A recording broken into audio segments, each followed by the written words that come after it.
There was no understanding, no meaning, no intelligence there. There was no intelligence there. Computers are not intelligent. It's a trap. It's absolutely a trap. It's like, I don't know, someone hands you a wheelchair and says, "Look, this is much better for walking." And then But you only use the wheelchair and you lose your legs, you know? anyway, the world is doomed. There is an alternate possibility, is that consciousness, intelligence creates a human body. So here we are again. Thanks to these computers, and computers are everywhere, and we use them, and I love artificial intelligence because it makes me look so smart. What is happening? This seems like when the internet came or they invented the fire. So what are we going to do about it? And can we do something about it? Should we do something about it? In the relative world, it's going to be a revolution. A revolution which will be similar to the Industrial Revolution.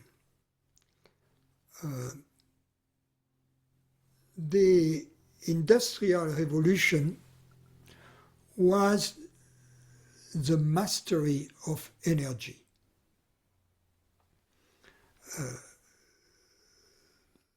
The possibility to control energy, to do very refined tasks out of a single source.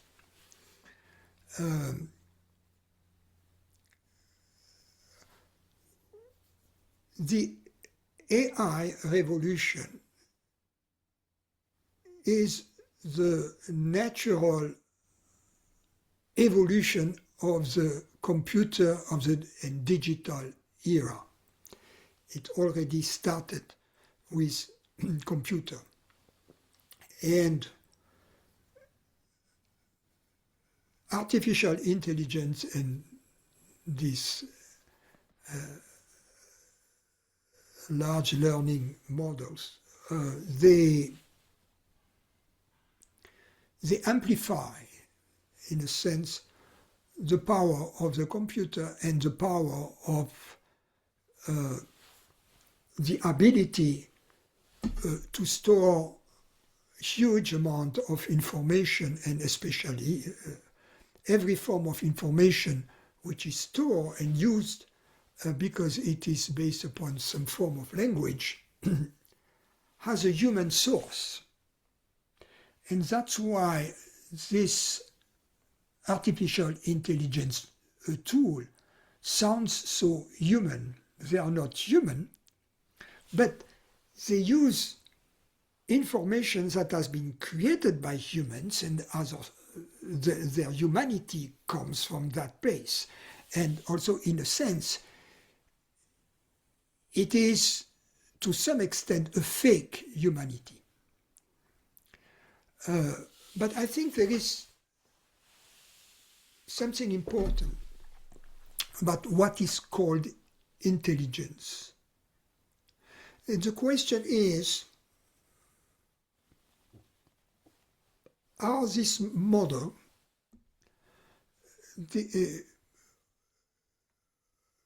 going to be intelligent as human beings are?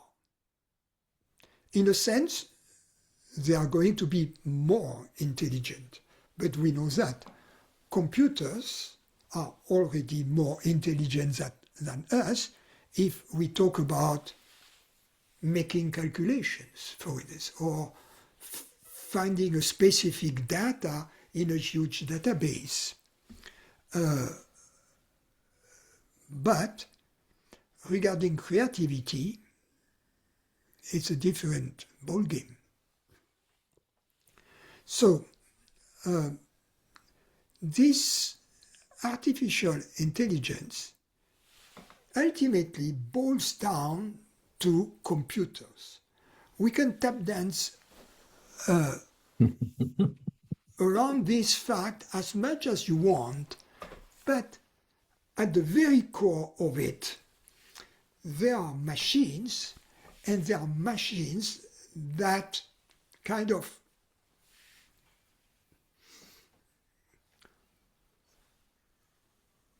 calculate stuff basically on a hardware level,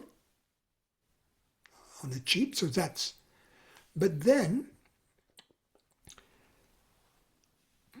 programs give them directions, and there are all levels of program built on top of each other, on top of one another.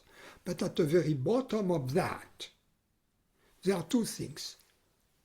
Chips that do the calculations, and memory that stores information. Artificial intelligence is on top of all of that, but at the bottom of that, there are calculators, CPUs, whatever you call processing units, and information storage. So, let's use the following example. I call it the Chinese. I'm not the author of it. It's a thought experiment. In this thought experiment, we have a Chinese guy in a room who doesn't speak French, English, or German. He doesn't understand one single word of these languages. And on one end, there is a German-speaking person. On the other hand, there is an English-speaking person. And the German-speaking person writes a message in German. Let's have a beer tonight at the Bierstube, okay, in German. Now, the Chinese guy in his little house takes this message, and he has a mission to translate it. He has at his disposal a protocol that describes in Chinese all the actions he has to take. And he has books to which he can go. They are in Chinese, but they are basically dictionaries that translate from one language to the other. So he follows the set of instructions line by line, just as a computer would do, right? So basically, he goes to instruction number 1, follows the instruction number 2, etc. And he ends up with a message in English that reads, let's have a beer together tonight at the beer garden or whatever. And the English guy picks up the message and understands very well what it means, just as the German guy understood very well what his invitation meant. So on both sides, they share the meaning. However, the computer guy, the Chinese guy in the middle, who has translated it perfectly, has no clue about what the message was. He has acted as a computer. So it shows that the computer, including the program, the set of instructions, or the dictionaries, didn't have access to the meaning. There is something else. He had access to information. He translated information into a different language. Information input, information output. It's just information.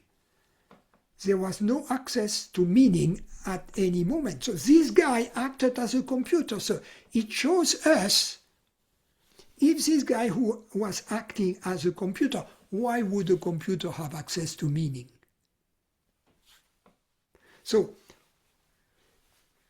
artificial intelligence, as I said, is based like what the guy had in this little hut, right? A protocol, how to do things, the agency to do things, that's what the computer chip can do, plus all the information that was in all these dictionaries and stuff, that was memory chips do, right? There was no understanding, no meaning, no intelligence there. There was no intelligence there. Computers are not intelligent. So the whole name is just made up in a way because there's not really an intelligence. I would go further. Okay. I would go further now. Let's take the German body, which was on one side. This German body is made of elementary particles, quarks, gluons, leptons, whatever, right? So this German body is a machine, just like the computer is. And a machine works in the same way as a computer. It's mechanical. It follows the laws of physics. It's mechanical. So this machine, if the computer here, which is a machine, didn't have access to the meaning, why would this human machine have access to the meaning? We touch here what they call the hard problem of consciousness. How comes that consciousness emerges out of a physical body? Well, that there is in the very beginning of this problem, it's a false problem because there is an assumption in it. The assumption is the human body creates consciousness, creates intelligence. Whereas no, there is an alternate possibility, is that consciousness, intelligence creates a human body. You see? So that which understands in the human body, that which understands the invitation, or that which sends the invitation to the Bierstube, is not the body. It's a different place. It's a different place. It's a place of understanding. It's a place of meaning. It goes through the body. It goes through the translation by the computer or by the Chinese guy. It goes to the British body. It goes to the place of meaning. And why is it possible that this meaning gets shared? It's because in the cloud, so to speak, there is a connection there. When we share understanding, it reveals to us that on the level of God, on the level of consciousness, we are one. That's why we enjoy sharing meaning. Because it takes us to this place where we are one, to this place of oneness, you see. So in fact, computers are not intelligent, human bodies are not intelligent. Only God is intelligent. People sometimes they now there's like a pandemic of people using chatbots. They make AI their friend, and they think, yeah, the thing is feeling for me, and they have like, then they think, oh, this thing can bring me to enlightenment. I mean, why not? Anyway, receiving a 2x4 behind your head can tell you to enlightenment. It's who knows? Having Okay. getting bankrupt in your life, or losing a loved one, or having an illness can take you there. So a divorce, but the point is that a computer will never replace the creativity. It can fake the creativity to a certain point because it can analyze very quickly a full set of possibilities, and which we couldn't do, and then decides, okay, for instance, in mathematics, there are conjectures that are not being proven nor disproven. It may be that a computer going through a very large number of calculations will be able to find a case where this conjecture is false. As a result, it will have reached in the world of mathematics a new level, because we say, okay, we cannot trust this conjecture. Now we know it's false. That's a possibility. But to build a new thing, to build, there is an element of creativity that will prevent a machine to be a Mozart, to be a Grothendieck, to be an Einstein. Because it's like an inferior system, it can't be that inspired. There is something magical. There is something, you hear a melody of Mozart, you hear a melody of Debussy, and as you hear it for the first time, or Chopin, it seems you have known it forever. It feels so close to your heart. It feels so, for instance, let's take an example. Let's take Mozart's Andante of the Concerto for Flute and Harp. Or let's take Debussy, Clair de Lune. Or maybe that's why we recognize it, because it's truth.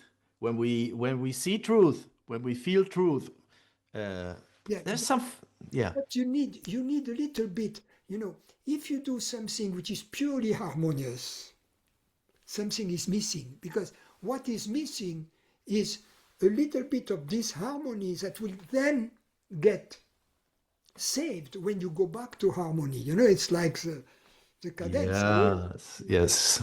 You have the dominant chord, and then you go back to the basic chord, and then you are waiting for the resolution, and then there is and that gives the music its dynamism. But I was thinking of something else. You have a melody, even a simple that seems so simple, but at the same time there is something to it that is out of this world. It's not just a melody; it's how it fits with the orchestra, with etc., with the harmony, with the rhythm, with. Well, it connects us to truth. Exactly. I would say That's the purpose. That's art. The only real art form is the one that connects us to truth. The beauty about music is it's happening in the now. I mean, when it's live music, yes. In a way. So going back to artificial intelligence, nevertheless, it's remarkable. I use it myself.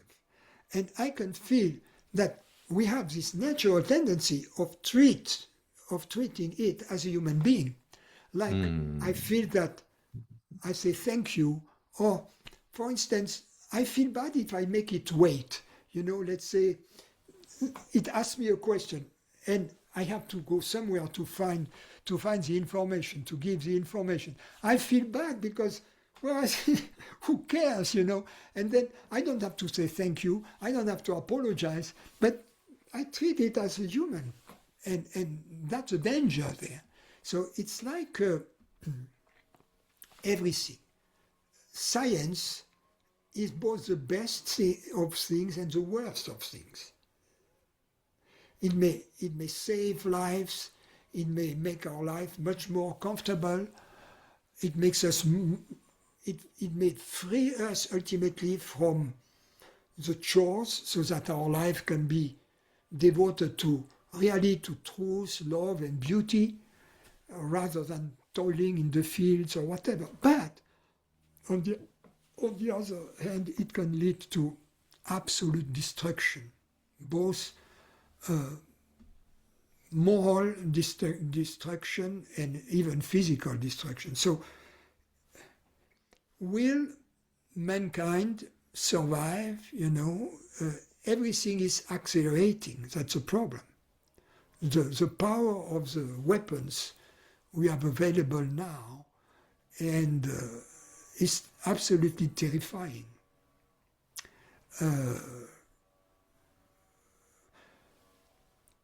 Anyway, the world is doomed. There Well, is let's enjoy the ride. exactly. There is no hope. There is no hope in this world. There is no hope. And when we ask what's the meaning of life, the meaning of life is what should be what all humans are seeking.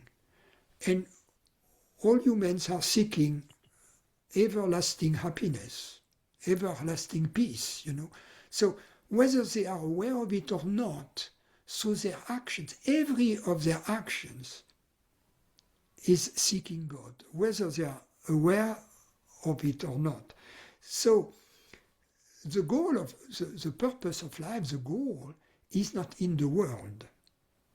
The world is just a pretense for seeking and finding what is beyond the world, that which creates it and that in which we move and have our being, right? So the goal of the world is God. God in this sense, as this reality, not as a person. Hmm. So there is no hope, just as there is no hope in this human body. It's doomed. So artificial intelligence is only one of the components of modern technology that can change our life for the worst or for the best. And what we human beings will make out of it, I'm not very optimistic about it. Because I feel that we have lost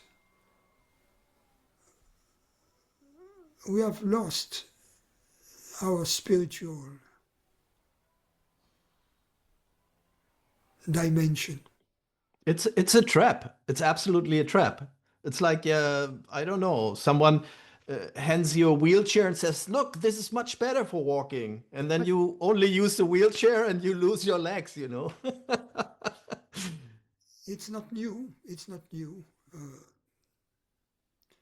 We are in a... Anyway, these revelations will stay alive as it has throughout the centuries of havoc, of this artificial intelligence thing has to be tied to the progress of science. Is a pure scientist, there is something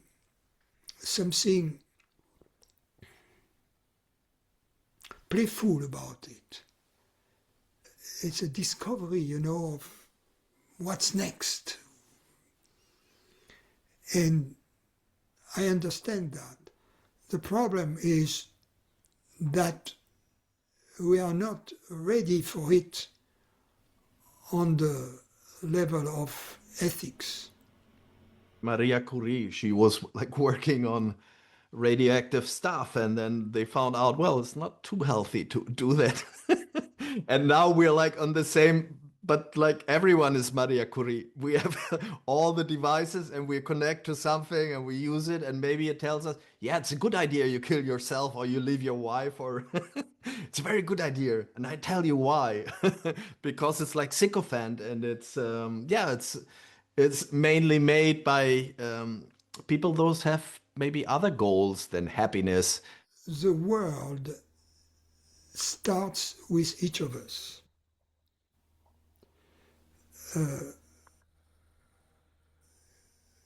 The lack of openness to the fact that we are all one, which is love, intelligence, and beauty, if you will, is the problem. But we have to understand also that that too doesn't happen by chance.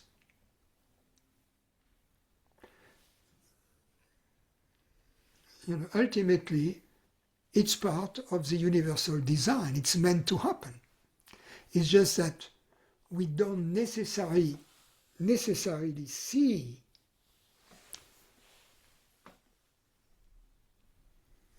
the beauty in it, the truth in it, the love in it.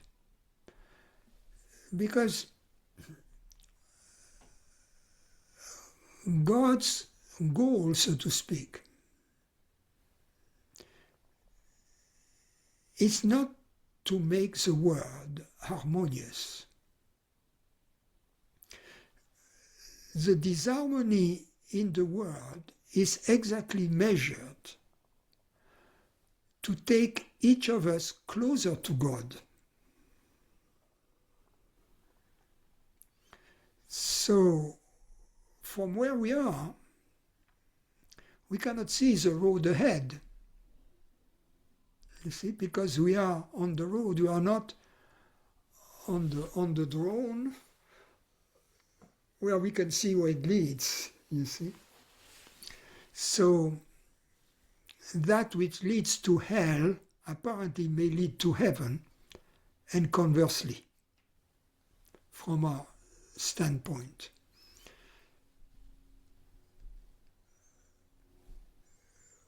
The only thing we can do is live our life open to the possibility that this consciousness which is hearing these words is God's presence. Although it appears to be limited, ordinary, human, there is something to it which is beyond all of that. And that's a place of the divine in each of us as human beings. And that's our reality, that's our real identity. That's why we say, I understand, I perceive, I decide, I desire, So this I is God, who desires and understands and perceives through this instrument. Perceives what? She perceives herself, you see, or he perceives himself, or it perceives itself, to be more precise.